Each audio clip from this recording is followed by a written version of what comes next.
Hello, I'm Paul Hefner, the owner of Finance Pals, and today I'm going to be talking about increasing profits.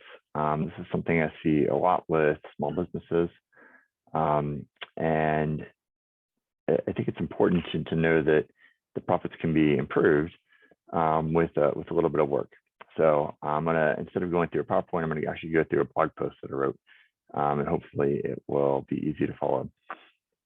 I think there's some special things around 2022 that make this even trickier to think about. One is that there's obviously a labor shortage, and labor costs are increasing, and both of these things are weighing on profits. I'll get into sort of why this matters a little bit later, but you can imagine that if two staff quit, then all of a sudden you need to hire those people back, and if you don't, the work's not going to be completed. And as you're trying to grow, that's going to be even harder to sort of manage and maintain profits. So the ways that I think that are the best way to do this at a high level are increasing your margin, which is the easiest way is by increasing prices. But you can also look at reducing your cost of goods sold to increase your margin, and we'll get into this in the next section. Increasing scale, which is one of my favorites, which is often overlooked and hard to understand, but it basically means you sell more and cover your fixed costs. And the last one is decreasing your overhead and fixed costs. This one's, I think maybe overdone a little bit, but we'll get into some of the ways to do that. So this is sort of my favorite, and it's starts off with basically increasing prices. I think that this is the easiest thing to do because all you have to do is start charging more. You can start doing it with new customers. You can email all of your existing customers and say, we're going to increase pricing as of the state. If you use QuickBooks or something, you can literally go in and change the product to be, from $10 to $20, and then also start charging $20. So it's really easy to start doing if you're sending out invoices like that. I think that people have trouble doing this because they undervalue their services. If they're a new business, they're worried about getting customers, and they feel like every customer they need, so they give a discount or they charge really low. But over time, I think people start to realize that they can charge more, and maybe they do a trial, which is one of the suggestions I have here. One is ask your competitors. You can trial it out by trying it with new customers. And then you can also get in the habit of doing it every year. And I think that's really easy things to try into your business, especially year 2022. Inflation, costs are rising across the board. I think everybody will be on board with doing that. And I know for us, when we raised prices last, we sent out an email, and everybody, not everybody, but a bunch of customers replied back that they love our services, and they love us, and they love our team, and it was good to see that. So it's sort of another way to sort of check in. On the cost of goods sold side, so I think this is a little bit about thinking of how you're servicing your customers. So if you're a product company, are there things you can do when you're ordering the product in terms of what you negotiate in terms of your payment terms? Can you pay upfront? Can you order bigger order sizes? Can you order at the end of the year when people are trying to hit their year-end numbers?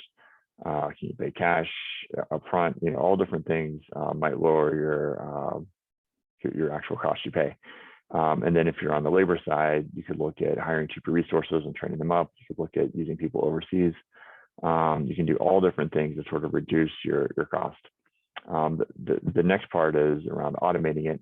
So there's certain software that you can do that would make things, your tasks quicker.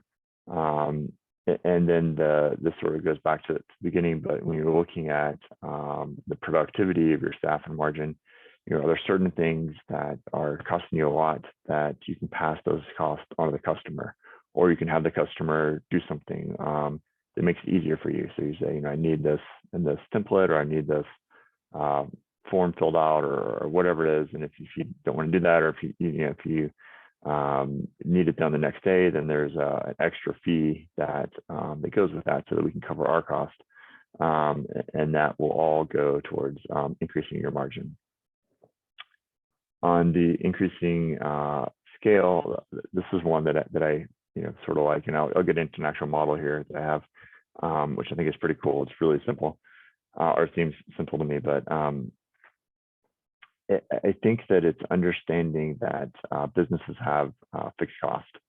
And as the companies get bigger, they can hopefully overcome those fixed costs if you're not profitable, or if you are profitable and you keep growing, obviously you'll continue to increase your profits. So let me actually open up the model here.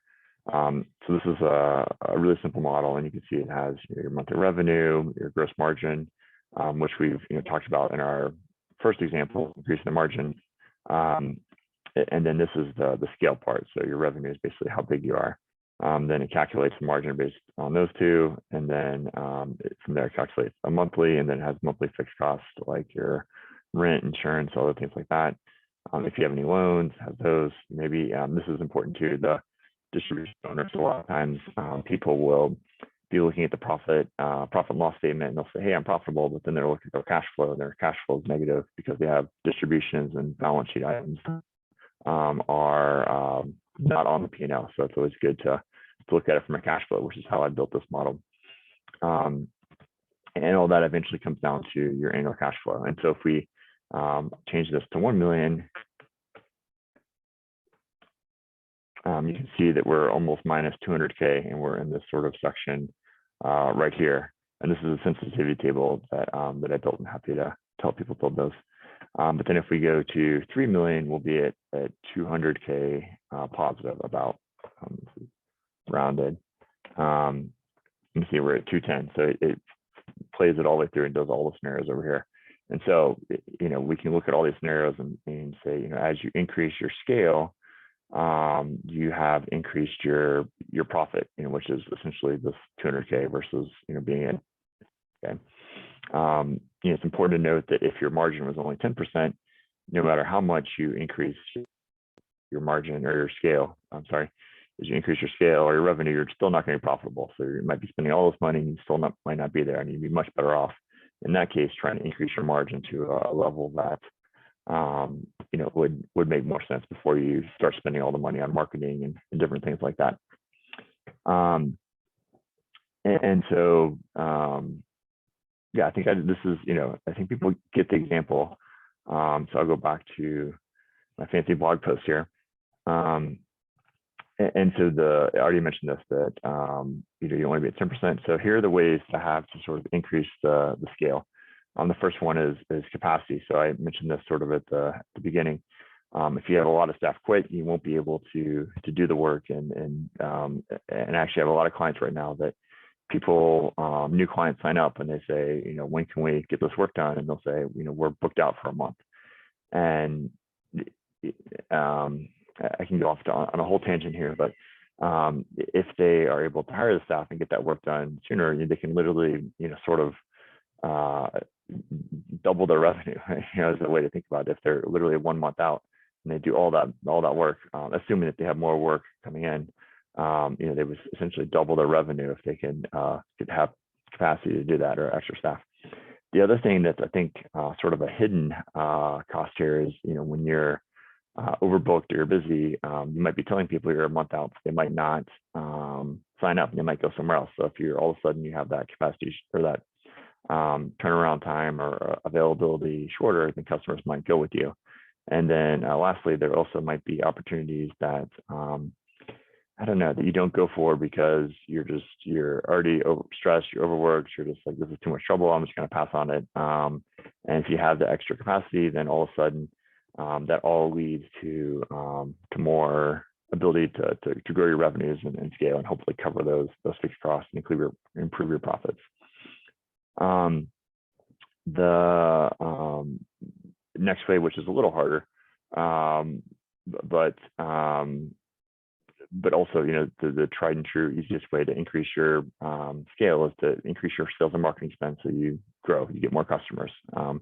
This is sort of the easiest way to do that.